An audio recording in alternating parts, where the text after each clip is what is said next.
kali ini kita pengen mengambil topik yaitu lembaga keuangan internasional. Tapi nih, sebelum masuk ke inti permasalahannya, gue mau nanya sama lu. Kenapa channel lu ini namanya Kebelet Viral? Sedangkan yang gue tahu nih dari lu semester 1 sampai sekarang tuh orangnya serius. Susah banget bercanda, kaku. Nah, tapi channel lu ini kenapa namanya Kebelet Viral? Nah, ini sama nih, banyak nih DM WhatsApp, terus DM Instagram pokoknya yang masuk nanyain, "Bang, Mas, Kak, kenapa sih kok namanya Kebelet Viral? Abang kan orangnya serius gitu, kok namanya nyeleneh banget nih." Tapi nih saya mau klarifikasi nih biar kayak YouTuber masa kini nih. Nih, kali ada giveaway gitu ya. Jadi Kebelet Viral itu merupakan sebuah singkatan di mana kepanjangannya itu adalah kepingin berprestasi lewat video-video pembelajaran, Kim. Jadi kan saya tuh ngelihat orang-orang sekarang tuh bikin video-video yang ada manfaatnya cuma kurang dapat diimplementasikan di kehidupan sehari-hari. Nah, di sini gue mau bikin video yang bagus, yang bermanfaat, tapi dengan nama yang unik. Kan kita belajar tentunya manajemen pemasaran, gimana caranya bikin nama yang unik biar orang-orang datang sama produk kita. Nah, ini yang mau kita terapkan di channel gue yang satu ini.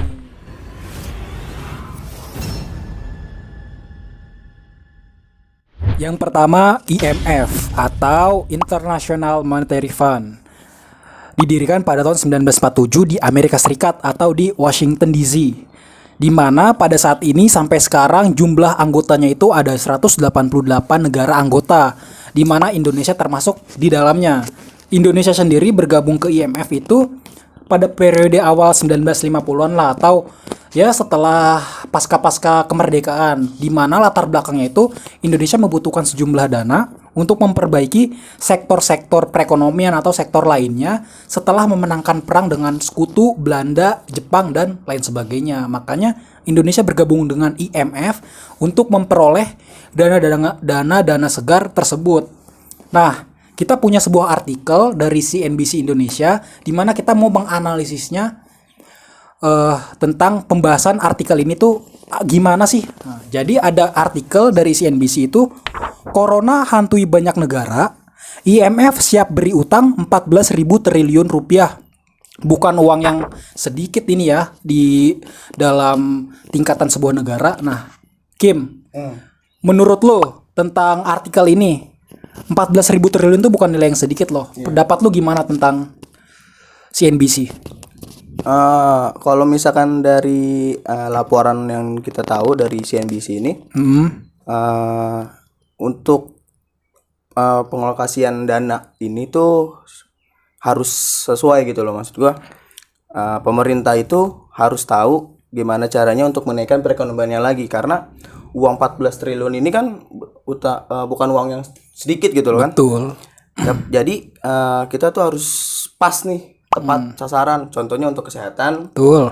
penaikan perekonomian kita lagi, lalu untuk sosial. Jadi masyarakat pun merasakan apa yang sudah ya gitu loh, apa dana yang sudah dikasih dari IMF tersebut. Gitu sih kalau menurut gua. Nah, Rian, ini kan ada 3 aspek yang tadi seperti disebutkan oleh Hakim Nian. Itu ada betul. Kesehatan, ekonomi, sosial, dan lain sebagainya lah, anggap aja. Nah, kalau lu menurut lu sendiri kalau misalnya lu ditunjuk sebagai Presiden Republik Indonesia nih, prioritas mana nih aspek-aspek dari tingkat pertama sampai ke bawah-bawahnya yang mau lu prioritaskan, ya? Coba, ya. Kalau menurut gue nih, yang pertama gue prioritasin tuh kesehatan. Kenapa tuh? Karena kita tahu tenaga medis kita kekurangan APD. Nah, itu bisa kita maksimalkan dengan memproduksi APD dengan standar WHO melalui UMKM kita. Iya, betul. Kita maksimalkan produk dalam negeri kita. Terus yang kedua, perekonomian. Dengan memaksimalkan produk-produk dalam negeri kita. Kemudian otomatis dari kedua itu saya yakin poin ketiga itu akan naik juga tingkat sosial masyarakatnya. Ibaratnya saling mempengaruhi lah ya, satu pasti. Aspek yang pertama sampai yang terakhir. Jadi selanjutnya kita mau ngebahas masalah Bank Dunia. Jadi Bank Dunia ini fungsinya memberikan pinjaman kepada negara-negara berkembang atau negara dunia ketiga. Bedanya sama IMF, kalau IMF itu fokusnya untuk masalah moneter saja. Lalu dibentuknya pada tahun yang sama, 1947 di Washington DC. Bank Dunia ini juga memiliki anggota-anggota atau 5 anggota kelompok. Yang pertama itu ada International Bank for Reconstruction and Development. Lalu yang kedua ada International Center for Settlement of Investment Dispute. Lalu yang ketiga ada International Finance Corporation. Lalu yang keempat ada International Development Association. Lalu yang terakhir ada Multilateral Investment Guarantee Agency, di mana kelima anggota dari Bank Dunia ini secara bersama-sama mengurusi aspek-aspek tertentu. Nah, pada kesempatan kali ini kita mau ngebahas suatu artikel dari liputan6.com, di mana judulnya itu Bank Dunia menaikkan status Indonesia menjadi negara menengah ke atas. Rian, kalau menurut lu dengan naiknya status Indonesia jadi negara menengah ke atas, dampak atau efeknya bagi Indonesia nih apa aja sih, Yan? Kalau menurut gua pasti ada dampak positif sama dampak negatif. Kita bahas dampak positifnya dulu. Betul. Dampak positifnya yaitu kenaikan kelas ini akan lebih memperkuat kepercayaan serta persepsi investor, Oh iya, terus yang kedua? mitra dagang, mitra bilateral, dan mitra pembangunan atas ketahanan ekonomi Indonesia. Terus ada dampak negatifnya pasti dong. Yang pertama itu Indonesia akan dipandang sebagai negara yang mumpuni secara ekonomi. Nah, efeknya apa nih kalau Indonesia dipandang sebagai negara yang mumpuni secara ekonomi? Efeknya adalah Indonesia tidak layak menerima keringanan fasilitas-fasilitas perdagangan dan tak ada jaminan investor asing. Kemudian dampak negatif yang selanjutnya yaitu terkait utang luar negeri. Kenapa Dengan tuh? kenaikan kelas ini, maka Indonesia akan makin kesulitan mencari pinjaman dari mitra bilateral maupun lembaga internasional. Nah, menurut gue itu sih dampak positif sama negatifnya. Tadi agak jadi Indonesia nanti bakalan sulit nyari pinjaman karena orang negara-negara udah nganggap oh Indonesia mampu nih karena kelasnya udah naik lah gitu. Karena iya lebih memprioritaskan negara yang berpenghasilan ke bawah. Ibaratnya yang masih membutuhkan masih banyak lah dibandingin Indonesia gitu. Iya. Nah, kalau buat Ari nih, Ri, tadi kan Bank Dunia ini punya anggota yang mengurusi masalah pembangunan di suatu negara atau IBRD. Nah, kalau menurut lo, kalau Indonesia mendapatkan dana dari IBRD nih, menurut lo sektor-sektor mana aja sih yang masih membutuhkan pembangunan di Indonesia? Kalau menurut gue sih yang pertama itu dari sektor infrastruktur, seperti kan jembatan, jalanan, dari akses dari perkampungan menuju kota kan masih ada yang jalanannya masih dikategorikan nggak layak lah buat dilewatin buat kendaraan motor ataupun mobil. Yang selanjutnya itu pendidikan. Karena pendidikan pasti penting banget di suatu negara dan di seluruh dunia pendidikan itu yang nomor satu. Seperti di video saya sebelumnya, pendidikan adalah investasi terbaik. Jangan lupa nonton. Lalu apalagi nih, Ri? Yang selanjutnya itu Konsumsi masyarakat perlu nggak nih dibangun kayak UMKM? UMKM juga termasuk sih harus untuk meningkatkan perekonomian negara. Karena selain dari pajak dan ekspor impor, Indonesia menerima dana atau sumbangan terbesarnya itu adalah UMKM ya. I hate imperialism. I detest colonialism. And I fear the consequences of their last bitter struggle for life. We are determined that our nations and the world as a whole shall not be the plaything of one small corner of the world.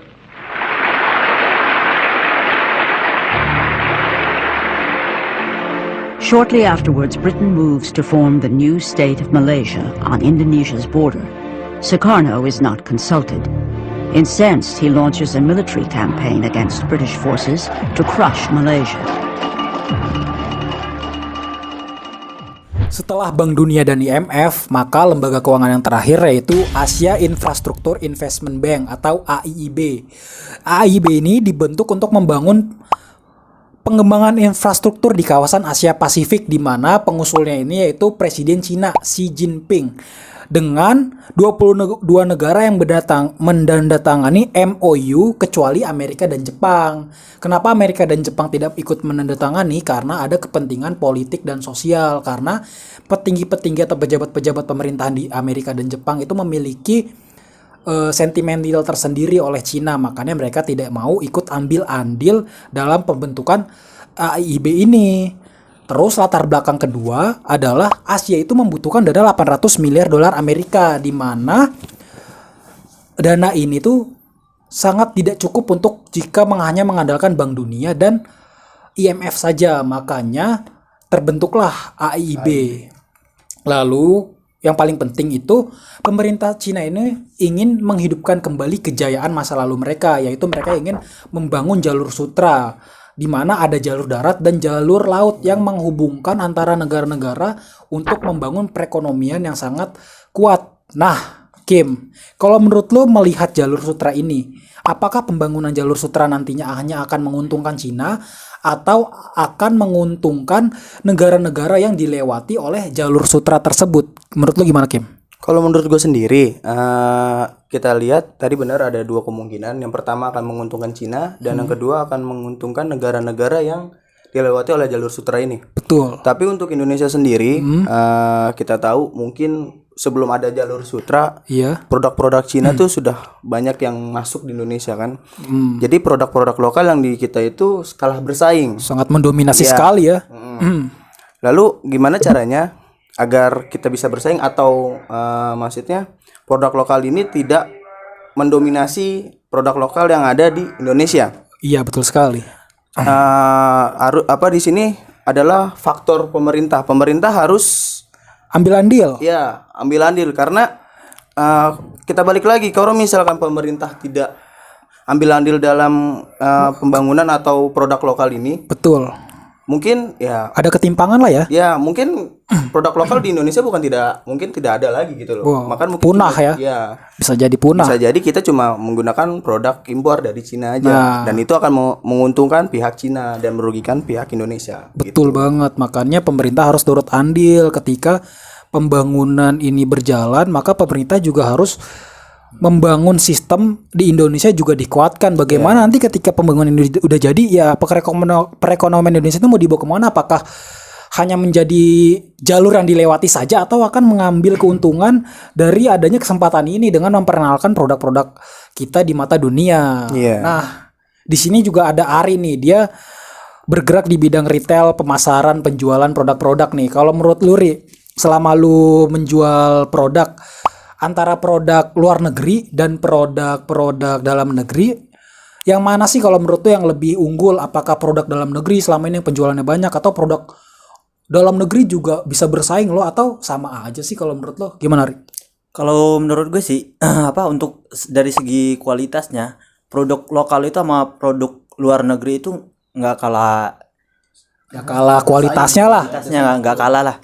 Tapi dari sisi harganya sendiri itu tahu sendiri lah, produk luar itu lebih murah, tetapi untuk kualitasnya kita bisa bersaing. Nah, dari segi benar kata Hakim tadi, pemerintah itu harus Turut andil.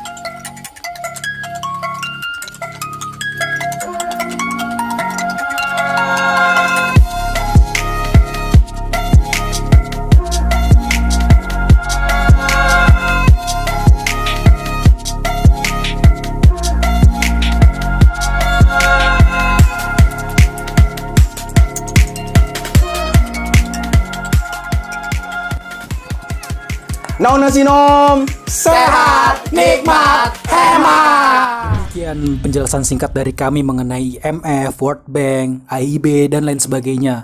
Kalau ada kata-kata kami yang salah atau data-data kami yang kurang valid dan tepat, silakan beri komentar di bawah ini agar video-video yang kami hasilkan selanjutnya dapat berkualitas dan bermanfaat bagi orang banyak. Nah Kim, untuk nextnya nih, enaknya kita undang siapa nih sebagai tamu undangan yang terhormat? Mungkin kalau khususnya ya untuk pertama kita undang Pak Hamdani karena kan prodi kita gitu kan, Kak prodi kita.